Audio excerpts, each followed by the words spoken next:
Funding for Scrapdog Scott's Records is provided by nobody. We're a new channel. The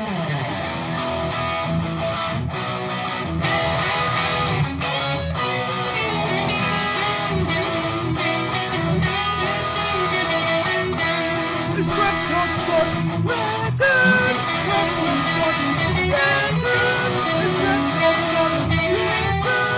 Scrapdog Scott's Records.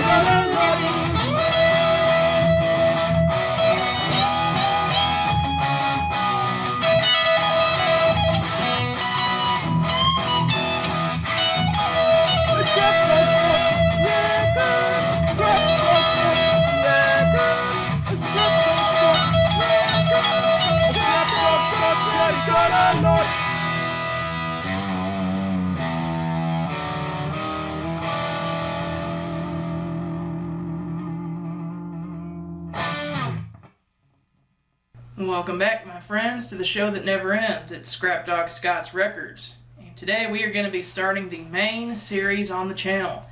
That's right, we are going to be going episode by episode through this lovely book right here, 1001 Albums You Must Hear Before You Die. Oh, it's heavy. So this book has 1001 albums in it, and we are going to go episode by episode and talk a little bit about each of the albums inside this book so that, well, I can say that I've heard these 1001 albums before I die. Now I know that a lot of these albums in this book I'm not going to like, and that's where it gets fun because I'm not always going to have something positive to say about these albums. A lot of them I will, a lot of them I won't, but we're going to go ahead and open up the book. Oh boy. This is going to be a long journey. First album is called Preface. Okay, that was a groaner joke. Here we go. We're going to the first album in the book. 1950s. With Frank Sinatra's In the Wee Small Hours is the album of the day today. Okay, this album, In the Wee Small Hours by Frank Sinatra, was released in 1955 on Capitol Records. It was produced by Foyle Gilmore, art direction by Tommy Steele. It's from the U.S. Has a running time of 50 minutes and 25 seconds. Wow, this is going to be quite a long album for 1955. When I think of albums from the 50s, I think usually they're like under 30 minutes or so that's interesting.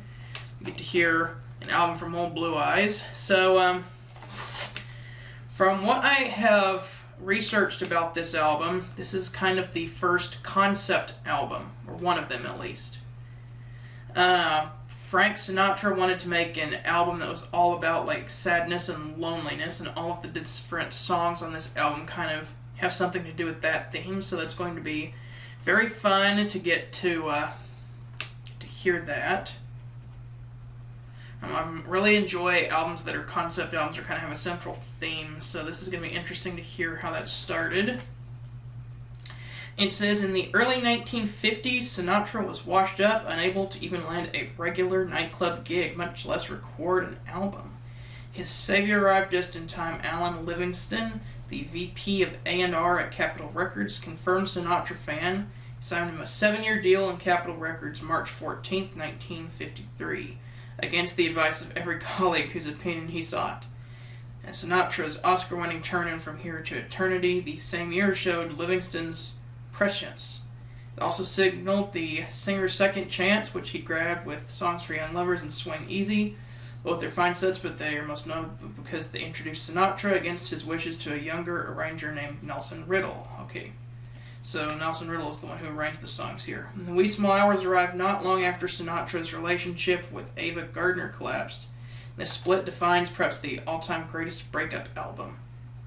The wisecracking, finger-snapping Sinatra of popular legend is absent. This is a man alone. Record store clerks who filed Sinatra under easily listening had surely never heard of the a confessional Can't We Be Friends, much less the pleading take on Cole Porter's What Is This Thing Called Love, Duke Ellington's Mood Indigo, meanwhile never sounding bluer. Riddle frames this melancholy and wondrous, delicate arrangements on what is in hindsight the first record where the pair really clicked. Others would follow, though in new and then exotic format. Initially issued as 2 10-inch discs in the wee small hours, was very soon reissued in the 12-inch format, inadvertently ushering in the album era. Okay, so this is kind of the first big, like, album. It's a concept album about sadness and loneliness, and it's kind of what issued the album era, so that's why they're starting with this one, Frank Sinatra. So, I have never listened to In the Wee Small Hours before. This series, I'll let you guys know if I've heard the album before, and I have not on this video, so this is going to be very interesting. It's time for me now to listen to In the Wee Small Hours. I will be right back with my review of it right after we get a little word from our friend, Mark Butler, the Trippy Hippie. Hey, dudes and dudezettes. It's Mark Butler here again, the Trippy Hippie, and Mark Butler's a little upset because today Mark Butler discovered discovered the internet. Trippy Hippie's been hearing all kinds of things about the internet lately, and he wanted to check it out. So Trippy Hippie spent lots of money on a nice new computer and a nice little cat to go with it. You know, the cat that chases the mouse. And he bought an internet connection so he could listen to his favorite music, Summer in Paradise by the Beastie Boys. And Trippy Hippie pulls it up, and he sees that you can comment on the music and say what you think. So Trippy Hippie comments, "This is Trippy Hippie's favorite album. It's so enjoyable. Trippy Hippie loves it more than anything." And, well, along comes this person. His name was Albert Simon Smith, and, he responds to Trippy Hippie's comment and says, "Trippy Hippie is an idiot. Who would call Trippy Hippie an idiot? Who allows people to call Trippy Hippie an idiot on the big bad internet?" Trippy Hippie then got very upset and said, "Well, sir, why are you calling Trippy Hippie an idiot?" And this guy, Albert Simon Smith, says, "Because he's a genius and Trippy Hippie is not." Trippy Hippie did not like that very much at all. So Trippy Hippie did a little bit of research on the internet. And Trippy Hippie discovered where Albert Simon Smith lives. So Trippy Hippie is going to pull off the crime of the century.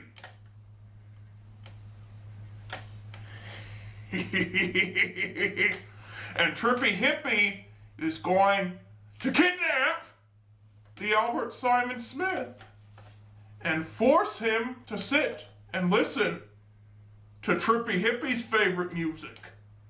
Then maybe the Albert Simon Smith will have a better appreciation for the Trippy Hippie's music.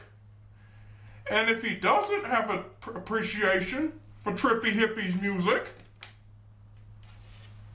I'll keep him locked up in my cellar forever.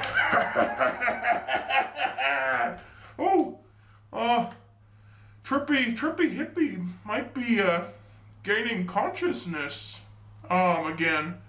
Trippy Hippie needs to step into the other room and you can take his daily drugs. I mean meds. His daily meds. Oh no. I actually do need to take my meds. Oh boy. What's going on? Where am I? Oh boy. My head hurts. Whew. Hey. I feel pretty good right now. I feel like I could conquer the world. But it's time for me to take my meds, so I guess I should. Will you please excuse me for a moment?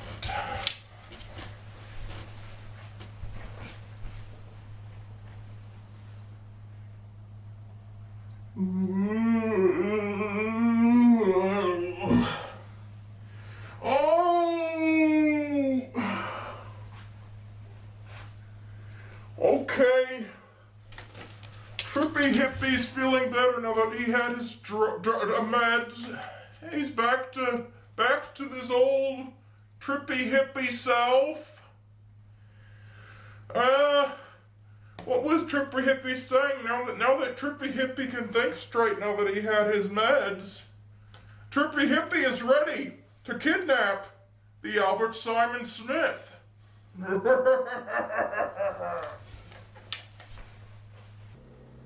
Hello again, YouTube. It's me again, Albert Simon Smith, but you can call me the Genius. And today, we're going to talk about Rush. I can almost hear the people nodding in agreement. So Rush, you may say, is one of the greatest progressive rock bands of all time. Here's the deal, though. Are they really a progressive rock band? Because they were kind of doing stuff in 1976 that Yes had already done in 1972, so that's a little behind the time. In fact, I, Albert Simon Smith, the superior musical intellect, am going to make a case today that Rush is not in fact a progressive rock band at all, but in fact a pop band masquerading as a progressive rock band.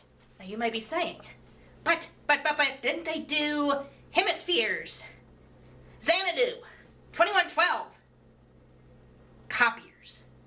They're copiers. Those copiers. All they do is take pre-existing prog things and do them way later on. And here's the thing. Those songs, while long, and yes, they have a few changing time signatures and things like that, the songs like 2112, Hemispheres and stuff, it's just like 8 pop songs smashed together into a suite that makes it a prog song. So like 2112, Overture and Temples of Syrinx, pop song. I can't even remember the names of the other movements just because I'm so boring they are. Rush never was a prog band, never will be.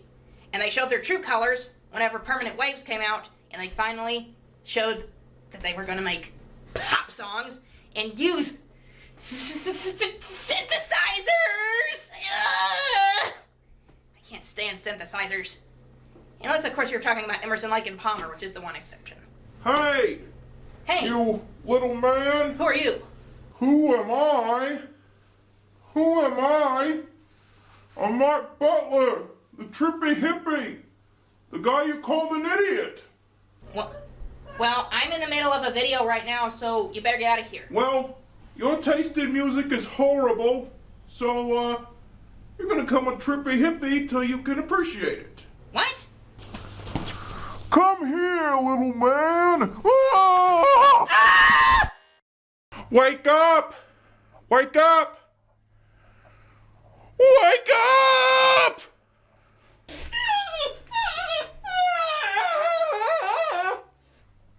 Hi! It's your old pal, Trippy Hippie. Let me go, you miserable hippie! You called Trippy Hippie an idiot because of his music choices, so, now I'm gonna show you who the idiot is. No, I won't listen to it. It's garbage, and you're an idiot. Oh, really? Well, Trippy Hippie is gonna start up some of his favorite music. Here we go. To start off, we've got, the Metal Blimp Band. I don't like Led Zeppelin. Get the name right. They're a wannabe rock band. And they use synthesizers with John Paul Jones. What do you mean the Metal Blimp Band is a progressive rock ripoff and you don't like them? Trippy Hippie loves the Metal Blimp Band and he's going to show you his favorite song by them. Hats off to Roy Hopper. Here we go. What is this? Audio torture! Distorted voices! Awful slide guitar that's not Jeremy Spencer! Oh, make it stop, you madman! Now how was that? It's garbage, and you're an idiot! Okay, if you don't like it still, we're gonna move on to the next one. The greatest progressive rock song of all time. A Passage to Bangkok by Rush. No! A Passage to Bangkok isn't even one that people consider prime! What are you doing? Ah! You trippy hippie, if I get out, I'm gonna... This sounds like it was written by a 2-year-old for a mass audience of thousands of people! Oh, you don't like this either, do you? Well, Trippy Hippie is going to show you more of his favorite what? Call me simple, will you? Well, now Trippy Hippie is going to pull out the big guns. Fleetwood Mac! Time! By Fleetwood Mac! No, not the extreme sellout Fleetwood Mac. I thought Stevie Nicks was bad, but this is even worse. Ah! Pop music! And now, Trippy Hippie is going to show you more of his favorite music. With Dum-de Dum-de Dum-de Dum. Well, what next? Should Trippy Hippie play, some Genesis from his favorite album, Calling All Stations? Yes, Trippy Hippie would love to play some Calling All Stations. Boop. There is no quality to this song at all! Okay, now this one's not even popular, it's just bad. Let me out of here, you hippie! You idiot, stupid, no good, brainless! Oh, is that the cops? Come in, officer! Oh no! I think they found me! Oh no. Got a call about a noise complaint? What's going on in here? Officer! How high are you? How high am I? How high are you? How high am I? And that's illegal recreational use of at least marijuana. You're coming with me, Mr. Buttload. What? Trippy Hippie's literally got a guy kidnapped in the bed over there. He's forcing him to listen to his favorite songs. And you're gonna bust me for drug use? Oh, wait, so you're owning up that you kidnapped this fella over here, too? Well, that's a double, at least misdemeanor. Come on. Oh no, Trippy Hippie's gotta go to jail for both of them? Oh no. Well, folks, Trippy Hippie is very sorry he has to go now. Trippy Hippie might be gone for a while, cause, he's gotta go serve his time in the slammer. But, maybe Trippy Hippie will make some videos from prison. Just remember, the Trippy Hippie has an opinion on everything. Bye. Okay, so, In the Wee Small Hours by Frank Sinatra. Wow. That album was amazing. Great one to start off with. My first thoughts about this album are just the emotion expressed in this album. It's a very emotional album. A lot of sad, tender moments on here. All about loneliness, longing for love, a love lost. This album is amazing. Production-wise, this album kind of reminded me of, and I know this is on the list later on, just getting ahead of myself, but it kind of reminds me of Pet Sounds, in the fact that you got the orchestrations, and you got all the songs that have to do with a certain theme. And that's kind of what we hear here. So considering this came out 11 years before Pet Sounds, this is kind of ahead of its time. I love the orchestrations done by Nelson Riddle on this album. They're amazing. Sometimes they'll be very quiet and more subdued, and then they'll just crescendo and be up in your face. The dynamics on this album are very good. Most of the songs are very quiet, but there are some moments that shift from quiet to loud. In the Wee Small Hours of the Morning is amazing. Mood Indigo, that song was fantastic. Glad to Be Unhappy, that was good. Get Along With You Very Well. Deep in a Dream, that's the one I was talking about where it kind of used the dynamics well. I See Your Face Before Me. Can't We Be Friends is absolutely amazing. When Your Lover Is Gone was this thing called Love. I'll Be Around. You'll Wind. Yeah, just every song on this album, just a perfect painting of Sinatra's feelings at the time. Loneliness and breakup with his wife at the time. Okay, now I'm going to give it a rating, and it's going to be different than I do for my full album reviews with some of the guys on the Sound Lab channel. Instead, I'm going to give this series, the albums are going to be rated on a scale of 1 to 5. 1, or I guess 0 to 5. But 0 is going to be absolutely horrible, and 5 is going to be amazing. And then I'm also going to make a tier ranker with all of the albums on here so that I can rank all 1001 albums on this list. So, In the Wee Small Hours of the Morning is going to get a 4 out of 5. And as you can see, I'm pulling up the tier ranker right now. The In the Wee Small Hours album is going to be put into the A tier. And my favorite song on this album is going to be Can't We Be Friends? Oh boy, it's getting blurry. My favorite song on this album is going to be Can't We Be Friends? It really hits you hard whenever just a girl's like, no, I just want to be friends. This song expresses that mood absolutely perfectly. Yeah, this album is absolutely amazing. Now for the final question, would I buy this album?